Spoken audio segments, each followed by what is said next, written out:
पहले राम मंदिर, फिर ज्ञानवापी मस्जिद और फिर मथुरा की शाही ईदगाह मस्जिद। आजकल पूरे देश में यही चर्चा हो रही है कि हमारे देश की बड़ी बड़ी मस्जिदों के नीचे सैकड़ों और हजारों मंदिरों की तबाही की कहानियां दबी हुई हैं, दफन हैं। ये वो कहानियां हैं जो हमारे देश के इतिहासकारों ने और सरकारों ने कभी भी हम तक पहुंचने नहीं दी। और अब जब भारत अपनी आजादी के 75 वर्ष पूरे करने वाला है, तब जाकर हमारे देश में जागृति आनी शुरू हुई है। आज हम आपको दिल्ली में स्थित कुतुब मीनार की पूरी कहानी सुनाएंगे। कुतुब मीनार भी हमारे देश में उतनी ही मशहूर है जितना कि ताजमहल है। आपने अपने स्कूल में इतिहास की किताबों में ये जरूर पढ़ा होगा कि इसे कुतुबुद्दीन ऐबक ने बनवाया था, लेकिन किसी ने आपको यह नहीं बताया होगा कि इस कुतुब मीनार के नीचे भी मंदिरों के दमन का एक और इतिहास दबा हुआ है। इसलिए आज कुतुब मीनार का डीएनए टेस्ट देखिए। आज हमने कुतुब मीनार से जुड़े इस ऐतिहासिक विवाद की जड़ तक जाने की कोशिश की है। इसलिए इसमें सुनी सुनाई बातें नहीं हैं, जो सच्चाई है और जो सबूत हैं उनके साथ आज मैं आपके सामने खड़ा हूं। और इसके लिए हमने कई पुस्तकों की मदद ली है, बहुत रिसर्च किया है, एएसआई के 150 वर्ष पुराने दस्तावेजों को पढ़ा है जो मैं आज अपने साथ लेकर भी आया हूं, और कई इतिहासकारों से हमने बात भी की है। और इस विवाद की पृष्ठभूमि जानने के लिए आपको पहले यह समझना होगा कि यहां विवाद सिर्फ कुतुब मीनार को लेकर नहीं है। यह विवाद 24,000 वर्ग मीटर में फैले उस जमीन के टुकड़े को लेकर है जिसे कुतुब मीनार कॉम्प्लेक्स कहा जाता है, यानी कुतुब मीनार का परिसर। इस कॉम्प्लेक्स में कुतुब मीनार के अलावा एक मस्जिद भी है जिसे कुव्वत उल इस्लाम मस्जिद कहते हैं, और इसे भारत की सबसे पुरानी मस्जिद भी माना जाता है। तो आपके लिए समझने वाली बात यह है कि भारत की सबसे पुरानी मस्जिद यहां पर है, दिल्ली में मेहरौली में कुतुब मीनार परिसर में। इसके अलावा इसी परिसर में दिल्ली सल्तनत के बादशाह इल्तुतमिश का भी मकबरा मौजूद है, और यहां एक लोहे का स्तंभ भी है। खिलजी वंश के दूसरे शासक अलाउद्दीन खिलजी का मकबरा भी इसी क्षेत्र में बना हुआ है, और यहां अलाई मीनार और अलाई दरवाजा भी है जिनका निर्माण अलाउद्दीन खिलजी ने 14वीं शताब्दी में करवाया था। अलाउद्दीन खिलजी भी हिंदुओं से बहुत नफरत करता था, और उसने अपने चाचा और दिल्ली सल्तनत के उस समय के बादशाह जलालुद्दीन खिलजी की हत्या करके इस राजगद्दी पर खुद को स्थापित किया था। और वो पहला ऐसा मुस्लिम शासक था जिसने दिल्ली सल्तनत का विस्तार दक्षिण भारत के कुछ हिस्सों तक भी कर लिया था, और कई हिंदू राजाओं को बड़ी लड़ाइयों में इसने हराया था। इनमें चित्तौड़ के राजा रावल रतन सिंह का नाम भी शामिल है, जिनकी पत्नी का नाम था पद्मावती। पद्मावती पर एक फिल्म भी बनी थी। हमारे देश में लोग इतिहास तो पढ़ते नहीं है, लेकिन कई बार हिंदी फिल्मों के जरिए उन्हें इतिहास की थोड़ी बहुत जानकारी हो जाती है। तो आपने पद्मावती नाम की जो फिल्म देखी होगी वो भी इसी कहानी पर आधारित थी। और पद्मावत काव्य के अनुसार पद्मावती ने अलाउद्दीन खिलजी से ही खुद को बचाने के लिए जौहर कर लिया था, यानी वो राजा रावल रतन सिंह की मृत्यु के बाद आग में कूद गई थी अपने आप को अलाउद्दीन खिलजी से बचाने के लिए।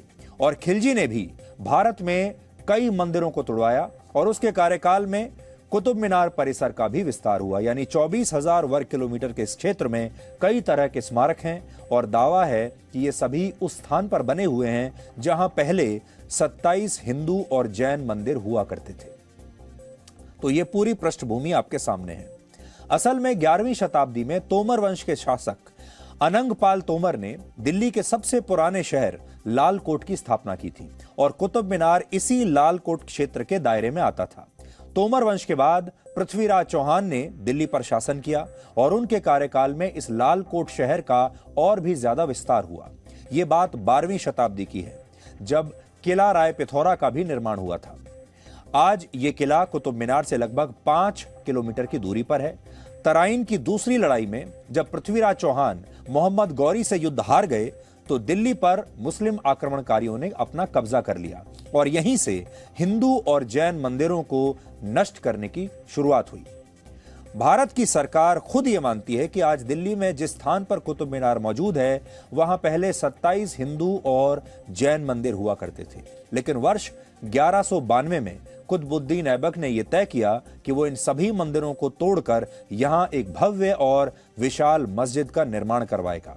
कुतुबुद्दीन ऐबक मोहम्मद गौरी का गुलाम सेनापति था, और उसने वर्ष 1192 में ये सभी 27 मंदिर नष्ट करा दिए और इनके मलबे से एक मस्जिद का निर्माण शुरू किया, जिसे आज कुव्वतुल इस्लाम मस्जिद कहा जाता है। और ये बात हम अपनी तरफ से नहीं कह रहे, बल्कि इस मस्जिद के बाहर ये जानकारी बाकायदा आर्कियोलॉजिकल सर्वे ऑफ इंडिया द्वारा लिखी गई है, ASI द्वारा लिखी गई है इस पत्थर पर। अगर आप जाएंगे आज तो जो जानकारी मैं इस समय आपको बता रहा हूं, यही जानकारी आपको यहां पर भी मिलेगी। दुर्भाग्य यह है कि लोग इन जानकारियों को ठीक से पढ़ते नहीं हैं और जो इतिहास उन्हें स्कूलों में और कॉलेजों में वर्षों से दशकों से पढ़ाया जा रहा है, उस पर विश्वास कर लेते हैं। अगर आप कुतुब मीनार गए हैं तो आपने भी इसके बारे में यहां पर जरूर पढ़ा होगा।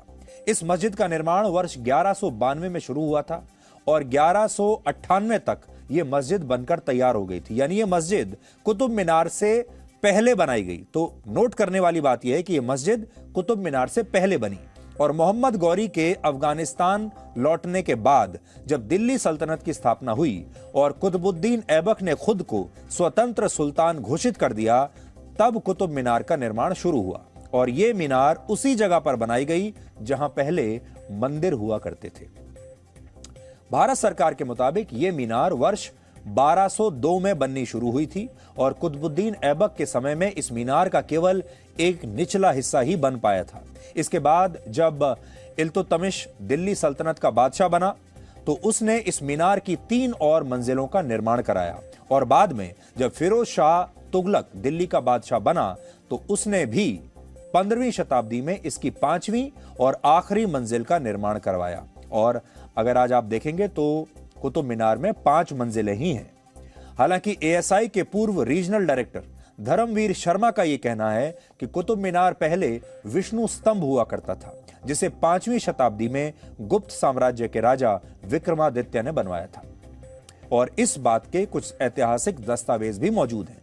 माना जाता है कि विष्णु स्तंभ सूर्य और नक्षत्रों का अध्ययन करने के लिए बनाया गया था और इसी वजह से कुतुब मीनार में 25 इंच का झुकाव है और यह मीनार 73 मीटर ऊंची है।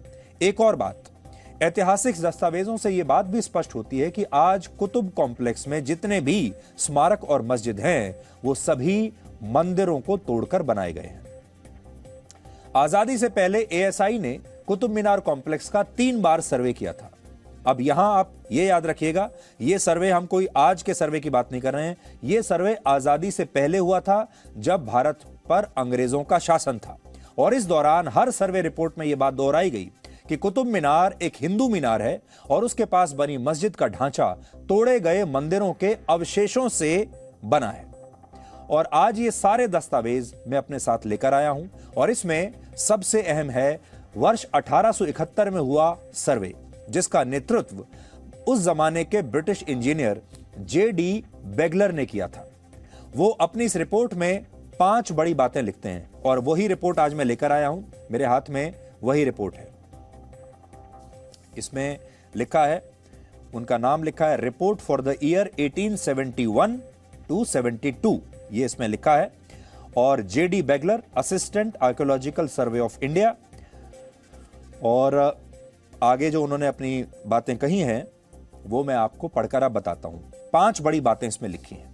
पहली, कुतुब मीनार के बाईं तरफ जो प्रवेश द्वार है उस पर संवत 259 लिखा हुआ है। संस्कृत में संवत का अर्थ होता है वर्ष।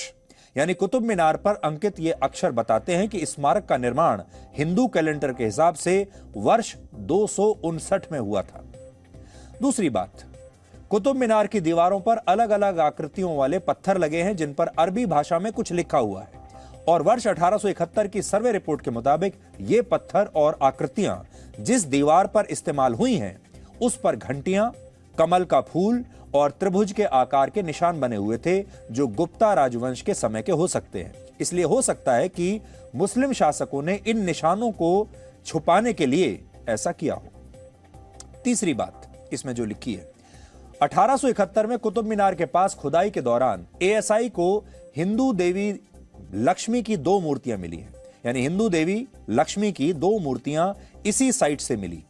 और चौथी बात, अरब के खोजी यात्री इब्न बतूता ने खुद यह माना था कि कुतुब मीनार के परिसर में पहले 27 हिंदू और जैन मंदिर हुआ करते थे और इस बात का जिक्र इस रिपोर्ट में भी किया गया है।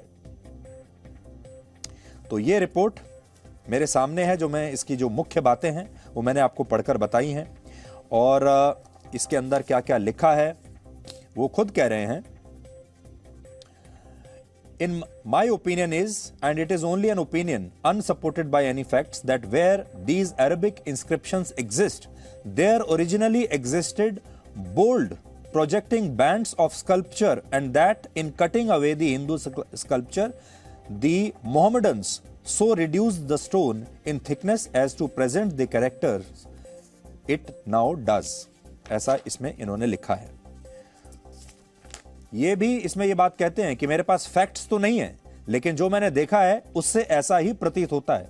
फिर उन्होंने इब्न बतूता को कोट किया है, जो कहते हैं कि before the taking off Delhi it had been a Hindu temple which the Hindus call इलबुत खाना, but after that event it was used as a mosque. The inscription over the east gate records the destruction of 27 Hindu temples to build the mosque, which there refers only to the inner enclosure, for the outer one was afterwards built or converted into a mosque by Iltutmish. Presenting B News app, available on Google Play and App Store. Download it now.